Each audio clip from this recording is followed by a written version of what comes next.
Veja agora o que foi notícia no Parlamento Fluminense durante a semana. Petrobras demorou 3 dias para atuar em vazamento de óleo na região dos Lagos. Conselho do Ministério Público e União Europeia apresentam formulário sobre risco de feminicídio à CPI da Alerj. E funcionários da Fundação CCERJ reivindicam auxílio alimentação e vale transporte. O Alerj Revista está no ar.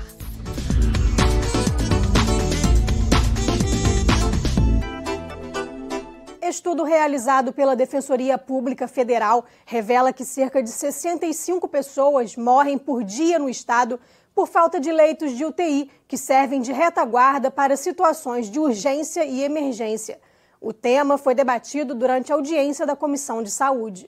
A superlotação das emergências nos hospitais, o fechamento das clínicas da família e o atendimento precário a pacientes com doenças raras foram temas abordados na audiência. A diretora da Associação Carioca de Mucoviscidose falou sobre as dificuldades enfrentadas no diagnóstico e no tratamento de pessoas com doenças raras. O diagnóstico precoce é sempre preconizado, e ele se dá através do teste do pezinho.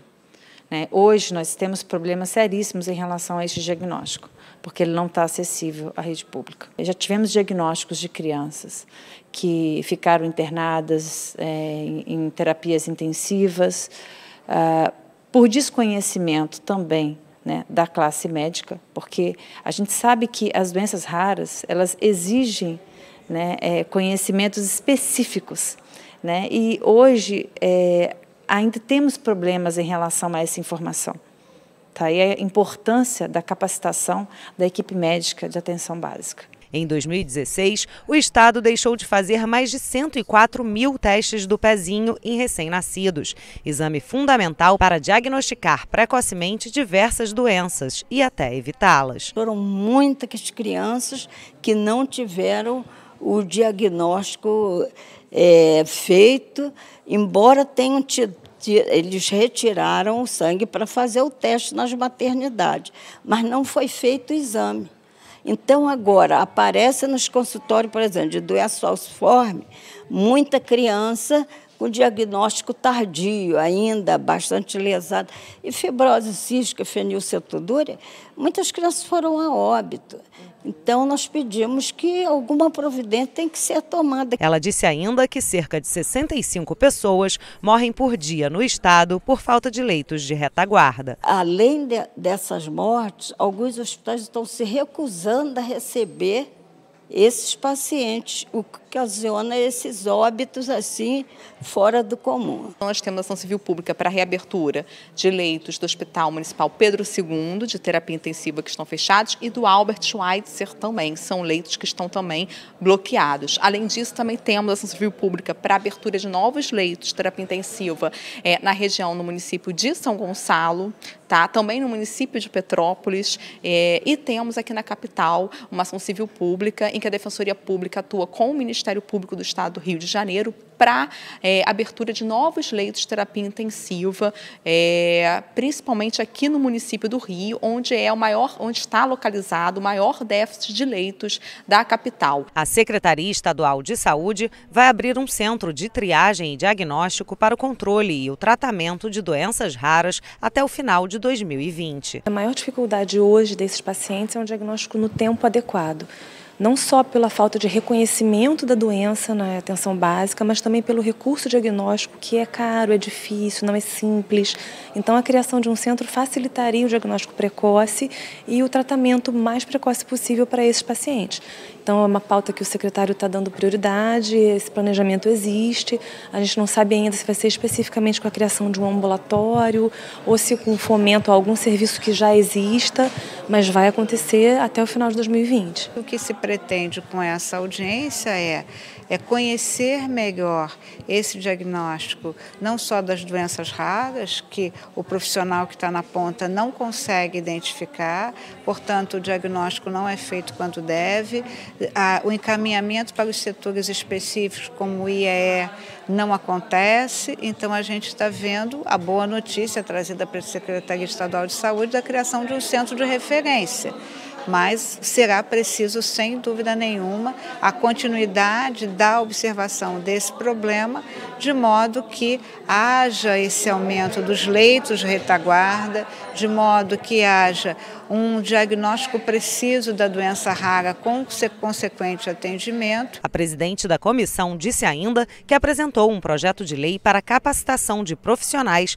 para o diagnóstico e tratamento de doenças raras. O que eu pedi aqui, já que a gente hoje contou com a presença de associações que tratam de doenças raras, do Sindicato dos Médicos e da própria Secretaria Estadual de Saúde, é que olhem o nosso projeto e vejam se ele precisa ser aperfeiçoado e tragam contribuições para que, se houver necessidade, eu mesma possa fazer as emendas necessárias ao aperfeiçoamento. A CPI, que investiga irregularidades na distribuição de gás no estado do Rio, vai convidar a presidente da Natus, de antiga SEG Rio, para uma oitiva na terça-feira, dia 11 de junho, na Alerj. O objetivo é entender como está a prestação do serviço por parte da empresa. O contrato de concessão também vai ser analisado pelos integrantes da CPI. Com a presença dela, da diretoria, nós vamos conhecer o funcionamento da companhia. Saber se tudo que nós estamos ouvindo é verdade, não é, como funciona. É o momento de colher informações, os deputados terão a oportunidade de todos os questionamentos à presidência da companhia. A CPI precisa conhecer de perto, detalhadamente, o contrato de concessão para a distribuição de gás, todos os seus aditivos que houve aí no decorrer dos anos. Então é fundamental conhecer o detalhe, como é que está isso, o que foi cumprido, o que não foi cumprido, o que aditivou, o que mudou. É importante que os deputados tenham conhecimento. Deputados estaduais e federais do Rio defendem que a União compense o Estado por perdas causadas pela Lei Candir. A legislação, aprovada em 1996, isenta os produtos primários do pagamento de ICMS. No caso do Rio, a lei afeta principalmente o petróleo, produzido aqui, sobre o qual não há recolhimento de imposto. O Supremo Tribunal Federal definiu que a lei deve ser regulamentada até fevereiro do ano que vem. Só assim seria definido o valor a ser repassado pela União aos estados como compensação pela perda de ICMS. Nosso maior produto de exportação é petróleo. Esse petróleo que vai para fora não recolhe R$1, nenhum recurso aqui. Nem quando é produzido, porque a gente já tem essa desoneração prevista constitucionalmente, retirada do ICMS da produção do petróleo, e nem quando ele é exportado. Ou seja, o Rio de Janeiro sofre duplamente com essa circunstância, que para a gente além de ser injusto, do ponto de vista tributário, aqui do ponto de vista de arrecadação, é uma tragédia. A reunião dos parlamentares aconteceu em audiência da CPI da Alerj, que investiga as causas da crise fiscal no Rio de Janeiro. Este economista da UFRJ defende a revogação de artigos da Lei Candir que prejudicam o Estado. Ele explica que a lei foi criada para beneficiar exportações e melhorar a balança comercial do Brasil, mas que hoje prejudica não só o Rio de Janeiro. O fato é que, primeiro, o governo federal até hoje não cumpriu o seu compromisso com os estados que saem prejudicados, Minas Gerais, Pará e outros, né?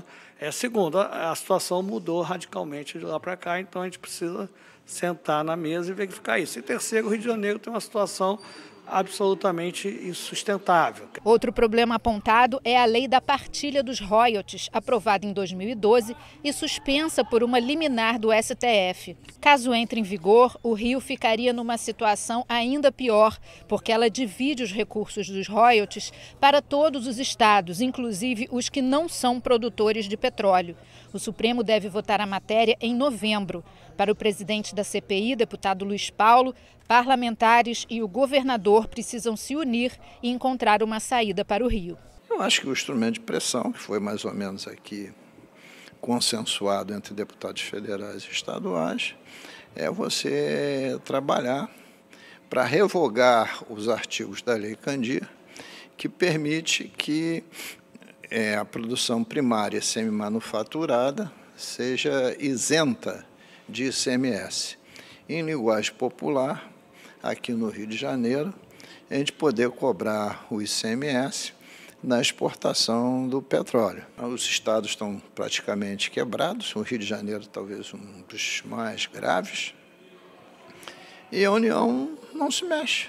Não se mexeu no governo passado, não está se mexendo nesse governo, como somente a reforma previdenciária fosse resolver o problema do país. O número de prisões revogadas cai no Rio de Janeiro. A informação foi passada durante a reunião da comissão do Cumpra-se da Alerj, que teve como tema as audiências de custódia no Estado. A audiência de custódia é um instrumento judicial que determina que o preso em flagrante seja apresentado a um juiz em até 24 horas. Implementada no Rio de Janeiro em 2015, além de evitar o cárcere, tem como um dos objetivos possibilitar ao preso o ingresso a um sistema alternativo para o cumprimento da pena. Atualmente, a porcentagem de soltura após as audiências caiu de 58% em 2016 para 26%, segundo dados apresentados pela Defensoria Pública. Analisar prioritariamente se houve maus tratos ou tortura quando da detenção daquela pessoa. O segundo passo é analisar a legalidade daquela detenção, daquela prisão e, posteriormente, a necessidade daquela prisão. Emblemático da análise do mapa de liberdade durante esse período, que você observa exatamente nas mudanças de gestão do Tribunal de Justiça, uma mudança no maior aprisionamento, no maior encarceramento. Então, é interessante que o Tribunal de Justiça descumpre uma norma dele próprio.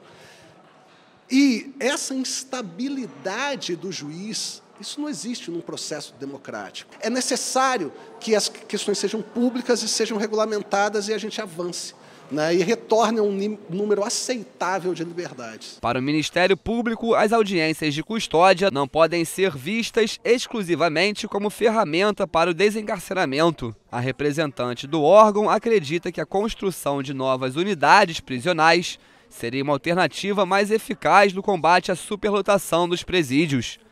Ela citou o caso de São Paulo, que nos últimos 10 anos construiu 13 novas unidades, enquanto o Rio apenas uma. Observar como uma forma de desencarceramento não é o que se deseja é que se construam novas unidades no sistema prisional, bem como melhorem o que já existe, né? Utilizando as verbas que existem no Fundo Nacional para isso. O Ministério Público precisa de uma tramitação virtual de dados com a Polícia Civil. Isso ia agilizar muito o nosso processamento, a nossa interlocução com o Tribunal de Justiça, agilizar o procedimento todo na audiência de custódia e também ia permitir um controle sobre a atividade policial de uma forma muito mais efetiva, o que é uma missão nossa constitucional. O subsecretário de Infraestrutura da SEAP esteve na audiência e falou dos convênios que o Estado tem com o DEPEN, o Departamento Penitenciário Nacional. Segundo ele, o governo deu prazo até dezembro deste ano para que esses convênios sejam executados. Um deles é da ordem de 4,3 milhões de reais e ajudaria na implementação da alternativa penal. O DEPEN tem vários tipos de convênios. Nós temos de compra de material, nós temos de construção e reforma de unidades prisionais, nós temos esses de alternativas penais. Então, são vários tipos, uns convênios multidisciplinares, aonde isso causa uma certa complexidade na execução. Mas acredito, por determinação até do secretário, volto a repetir, que nós não vamos perder esses convênios, que a gente tem que executá-los até o final de 31 de dezembro de 2019. Presidente da comissão, deputado Carlos Mink, acredita ser fundamental dar continuidade e aprimorar as audiências de custódia. O parlamentar quer cobrar do governo a efetivação dos convênios para a melhoria do sistema prisional do Estado. O objetivo não é a impunidade. O objetivo é não entupir as prisões com pessoas que não deveriam estar presas. Então, é uma irracionalidade. Tem muito preso sem ser julgado. Dos 55 que foram mortos em Manaus, 11 eram presos provisórios que nunca tinham sido ouvidos pelas autoridades. Então, a gente vai fazer próximas audiências, por exemplo, sobre a questão do trabalho e estudo dos presos dentro das prisões, melhorar a investigação. Por exemplo, sexta agora temos uma audiência sobre a perícia, para melhorar a perícia, as provas. E vamos fazer, em agosto, uma audiência sobre o programa de proteção à testemunha, outra lei que não está sendo cumprida. Sem testemunha, sem perícia, sem prova, você não condena ninguém, mas entope os presídios de gente que vai acabar virando massa de manobra das gangues que, de dentro dos presídios, controlam o crime no Brasil. O Fórum de Desenvolvimento Estratégico do Estado do Rio promoveu um workshop na Casa Firjan, em Botafogo, com representantes da Secretaria de Desenvolvimento Econômico, Emprego e Relações Internacionais, além de representantes de empresas e do Sistema S. O objetivo foi criar uma agenda conjunta de ações para destravar a economia do Estado. A gente precisa capacitar a população, só que a gente tem também a realidade de muitas vagas se fechando, sendo destruídas, e aí você precisa requalificar muitos trabalhadores que não têm mais essas vagas e precisam encontrar outras formas de empreender ou às vezes atuar em novos setores. Enfim, a gente precisa trabalhar todas essas agendas em comum, trazer novos investidores, pensar no ambiente de negócio do Rio que não está fácil. É preciso também trabalhar muito essa questão de o que a gente quer estimular para se consolidar no Rio de Janeiro como novos setores, e a gente tem aí uma agenda desafiante, mas muito rica, que só pode ser construída se todos fizerem esse processo, né? Alinhar oferta e demanda de capacitação e requalificar pessoas para o mercado de trabalho, empreender para as cadeias produtivas e atrair novos negócios. Temas importantes para o atual momento, como o segmento do turismo, que está ligado à segurança pública para quem vier curtir as belezas do Estado. Tem um setor que é extremamente sensível à segurança, que é o turismo. E o turismo impacta diretamente no comércio, nos serviços, no varejo. Então, se não resolver isso, não vai gerar renda, não vai gerar movimentação. É fazer com que a qualificação, a requalificação, os estudos dos APLs, como está sendo discutido aqui, né, e principalmente através da inovação e empreendedorismo, né? Não vai resolver problema de emprego com os mesmos empregos.